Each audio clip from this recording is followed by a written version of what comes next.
पेड़ मिलल लागई छूट जइतो परनमा गे सोनवा।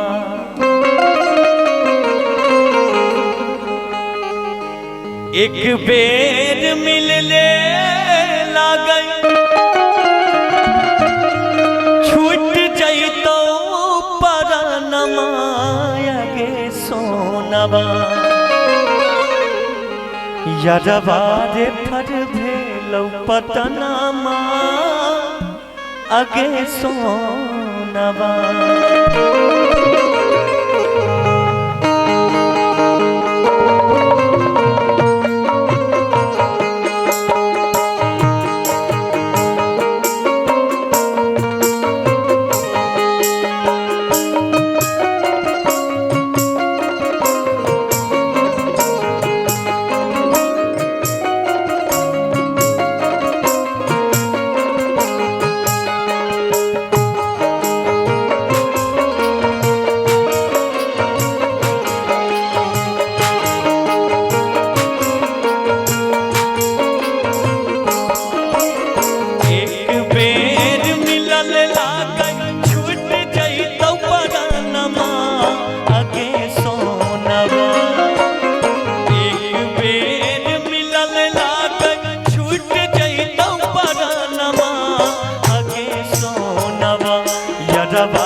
हमारे वैशाली जिला के आनो बान शान आदरणीय रणवीर यादव भैया आरजेडी के बहुत ही अच्छे पद पर विराजमान है। उनके तरफ से हजारों हजार का आशीर्वाद, बहुत बहुत प्यार भैया, बहुत बहुत आशीर्वाद।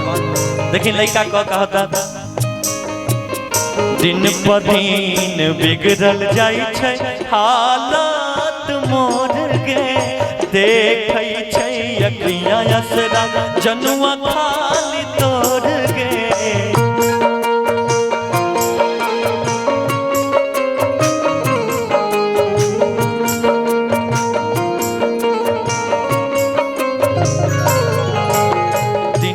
दिन बिगड़ल जाई छै हालत मोर गे, देखै छै अखियां असरा जनुआ खाली तोर गे। बस कुछ दिन के छियौ हम तमे हमनमा अगे सोनवा। बस कुछ दिन के छियौ हम तमे हमनमा अगे सोनवा। यरवा रे फर भेलौ पटनमा अगे सोनवा। पगला रे फर भेलौ पटनमा अगे सोनवा।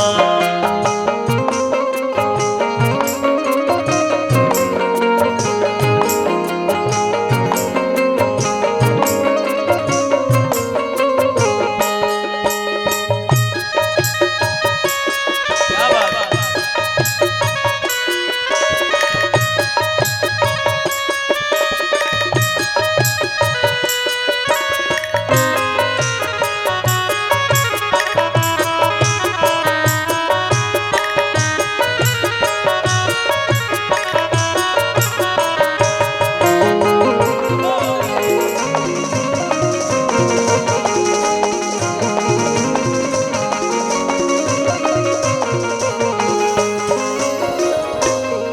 जैसे हमारे भैया रणवीर यादव भैया की तरफ से हजारों हजार के आशीर्वाद मिलल। लेकिन भैया लड़की खातिर एगो बात कहब हम, बहुत बढ़िया बात, कि हर सिम 4G नहीं होती, हर लड़की रिद्धि और सिद्धि नहीं होती। हर सिम 4G नहीं होती, हर लड़की रिद्धि और सिद्धि नहीं होती। मत बर्बाद कीजिए इनके पीछे अपना वक्त, क्योंकि ये कुत्ते की वो दुम है जो कभी सीधी नहीं होती। याद रखिएगा साउंड वाले भैया, है ना। देखिए भाव के आई के पियाई देना एक चूर पनिया किया तर पावै छही हे गे हमरनिया। लइका के दर्द भाव, आई के पियाई देना एक चूर पनिया किया तर पावै छही हे गे हमरनिया।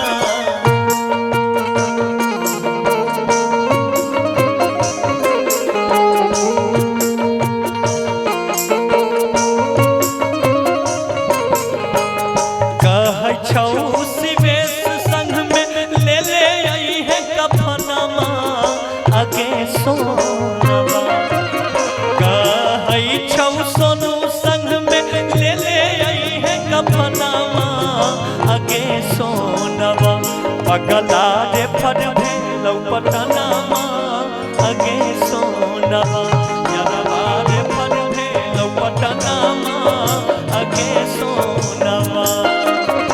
एक बेर मिलल लागल छूट जइतौ परानमा अगे सोनवा।